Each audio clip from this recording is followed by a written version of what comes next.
ನಿಮಗೆ ಇಷ್ಟವಾದ ವ್ಯಕ್ತಿ ಜೊತೆ ಕೂತು ಊಟ ಮಾಡಬೇಕು ಅಂದ್ರೆ ನೀವು 35 ಕೋಟಿ ಕೊಡೋದಕ್ಕೆ ರೆಡಿ ಇದೀರಾ? ಚೈನಾದ ಜಸ್ಟಿನ್ ಸುನ್ ಅವರು ಪ್ರಪಂಚದ one of the richest person Warren Buffett ಅವರ ಜೊತೆ ಕೂತು ಊಟ ಮಾಡೋದಕ್ಕೆ 35 ಕೋಟಿ ರೂಪಾಯಿ ಖರ್ಚು ಮಾಡಿದ್ದಾರೆ. ಈಗ ಪ್ರಶ್ನೆ ಏನಪ್ಪಾ ಅಂತಂದ್ರೆ, ವಾರನ್ ಬಫೆಟ್ ಒಬ್ಬ ಶ್ರೀಮಂತ ವ್ಯಕ್ತಿ, ಅವ್ರ ಜೊತೆ ಕೂತು ಊಟ ಮಾಡೋದಕ್ಕೆ ಚಾರ್ಜ್ ಯಾಕೆ ಮಾಡ್ತಿದ್ದಾರೆ? ಎರಡನೇದಾಗಿ ಜನಗಳು ಕೂಡ ಇಷ್ಟೊಂದು ದುಡ್ಡು ಯಾಕೆ ಕೊಡ್ತಾ ಇದ್ದಾರೆ?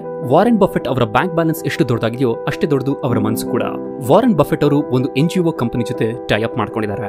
ಈ NGO ಬಡವರಿಗೆ ಸಹಾಯ ಮಾಡ್ತದೆ. ಅವರ ಜೊತೆ ಕೂತು ಊಟ ಮಾಡುವಂತಹ ಬರುವಂತಹ ಎಲ್ಲ ದುಡ್ಡನ್ನು ಕೂಡ ಈ NGOಗೆ ಡೊನೇಟ್ ಮಾಡ್ತಾರೆ. ಸೊ ಇದಕ್ಕೆ ಅವರ ಜೊತೆ ಕೂತು ಊಟ ಮಾಡೋದಕ್ಕೆ ಇಷ್ಟೊಂದು ಚಾರ್ಜ್ ಮಾಡ್ತಾರೆ. ಅಂಡ್ ಜಸ್ಟಿನ್ ಸಿನ್ ಅವರು ಕೂಡ ಒಂದು ಚೈನಾದ ಕ್ರಿಪ್ಟೋ ಕರೆನ್ಸಿಯ ಕಂಪನಿಯ ಮಾಲೀಕ.